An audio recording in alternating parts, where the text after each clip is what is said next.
freeintromusic.com layout track. Good morning students. Once again welcome in DSS online classes. This is Siyada. And students, today we are going to discuss our next chapter of political science. Chapter 3, election and representation. And students, our today's topic is election system in India. Election system in India.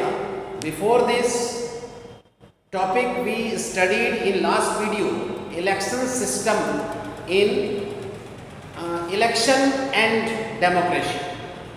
Election in democracy. Last video में हमने पढ़ा था कि democracy में elections क्यों आवश्यक हैं, क्यों अपरिहार्य हैं और इलेक्शन के बिना डेमोक्रेसी कैसे अपूर्ण है. And today we are just going to discuss election system in India. Bharat में इलेक्शन सिस्टम, भारत में चुनाव की पद्धति, भारत में चुनाव की पद्धति क्या है, इसके बारे में आज हम चर्चा करेंगे कि इंडिया में इलेक्शन सिस्टम कैसे चलता है. Now, in our country, just we see the elections are held. Just we take the example of Lok Sabha election. It is held at the every fixed interval of time. जो tenure होता है इसका, उस tenure के interval पे इसका election होता है जनरली. इन इमरजेंसी कंडीशन हम उसको पढ़े हैं और पढ़ेंगे, लेकिन जनरली जो नियम है according to constitution, according to law, it is held, that means election of Lok Sabha is held at the every interval of 5 years. 5 साल पर इलेक्शन होता है. And in election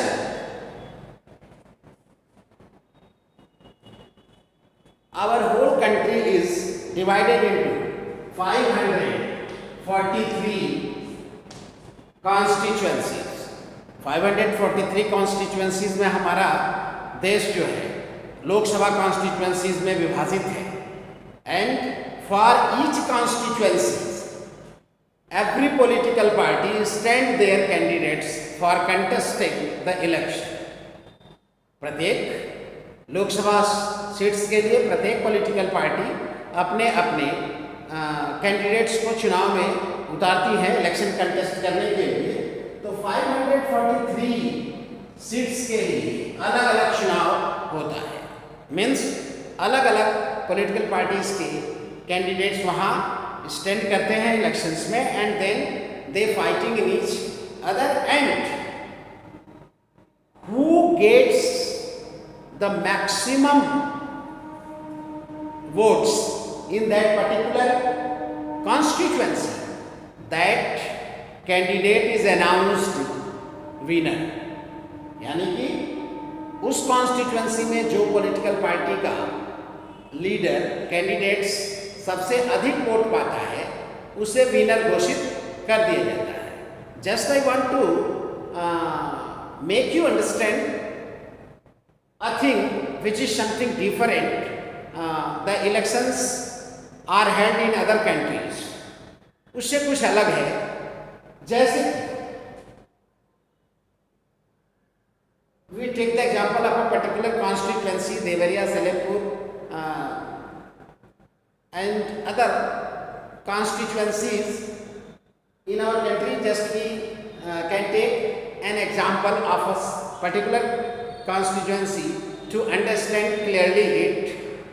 So in a particular constituency, the person, the candidate who gets maximum votes, means maximum, that means more than other candidates. Suppose there are 5 candidates are contesting election, and among 5 candidates who get more than others, that candidate is announced as winner. यानी कि 5 candidates में से जो सबसे ज़्यादा vote पाता है उस कैंडिडेट को विनर घोषित कर दिया जाता है. अब यहाँ एक एग्जांपल आप देखें कि सपोज कहते हैं कि जो 5 कैंडिडेट उसमें से फर्स्ट कैंडिडेट्स का vote share just 40%, vote share 40%, और इसके अलावा जो 4 कैंडिडेट्स हैं टोटल का मिला के वोट शेयर 60% है। तो 40% वोट शेयर पा करके एक कंटेस्टेंट जो है वह विनर हो जाता है, विजयी हो जाता है। इसका मतलब यह है कि that candidate is being supported by just 40% of the people from that constituencies and 60% people disliked him or her. इसका मतलब यह कि वह फुल्ली डेमोक्रेटिक नहीं हुआ, कि उसे 40% लोग ही पसंद करते हैं, 60% लोगों ने उसे नकार दिया है, जस्ट वह 40% लोगों की ही पसंद है। तो इस तरह से इस इलेक्शंस में जो है मैक्सिमम जो लोग अदर पॉलिटिकल पार्टीज को वोट किए हैं, जो वोट शेयर है उनका 60%, लेकिन 40% पाने वाला व्यक्ति जीत गया चुनाव। यही संख्या हम चाह रहे हैं कि 40% वाला जीत गया, जबकि उसी व्यक्ति को 60% लोग नापसंद करते हैं, फिर भी 40% लोगों के पसंद करने से वह हमारे इस इलेक्शन सिस्टम के द्वारा वह विजयी घोषित कर दिया गया। जबकि अदर कंट्रीज में इस तरह के इलेक्शंस नहीं होते हैं, जैसे यूएसए है, इजराइल है, तो इन सब देशों में अलग तरीके से वोट किए जाते हैं।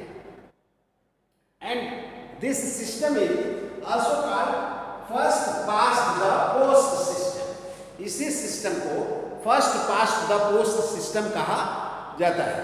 First past the post system का मतलब कि वही इलेक्शन लड़ा और सबसे जितने भी कैंडिडेट्स वहां से कंटेस्ट कर रहे हैं उन सब में अधिक वोट पाया वो विजयी घोषित हो गया, और यही system first past the post system कहलाता है। अब इसी सिस्टम का एक एग्जाम्पल और लेते हैं। यह historical moment in Indian democracy in Lok Sabha election happened in 1984 in Lok Sabha election of 1984 Congress, Bharatiya Rashtriya Congress, Indian National Congress, ये won 415 seats out of 543, 415 seats won by seats owned by Congress, and if we see this in percentage, then the 80% seats owned by Congress in 1984 Lok Sabha election, while the vote share received by Congress was just 48%.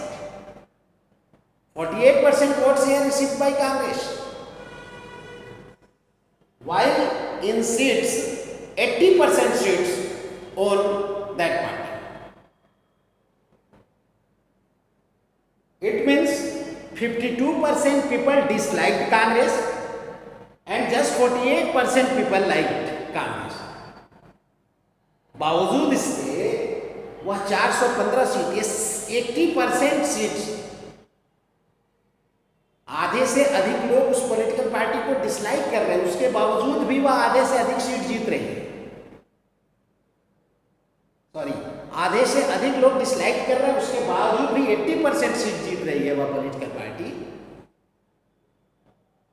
जबकि other countries में, USA में, Israel में इस तरह से elections नहीं होते। USA में first priority and second priority करके इलेक्शंस होते हैं। In that country there is the freedom of voters to give their vote, to cast their vote by giving first priority and second priority. In such type of election, there is no probability of such situation. इस तरह की परिस्थिति उसमें नहीं होती है।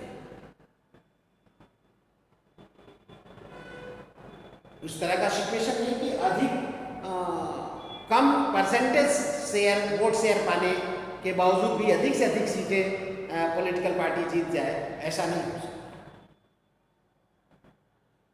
So, okay students, we will see in next video. Thank you.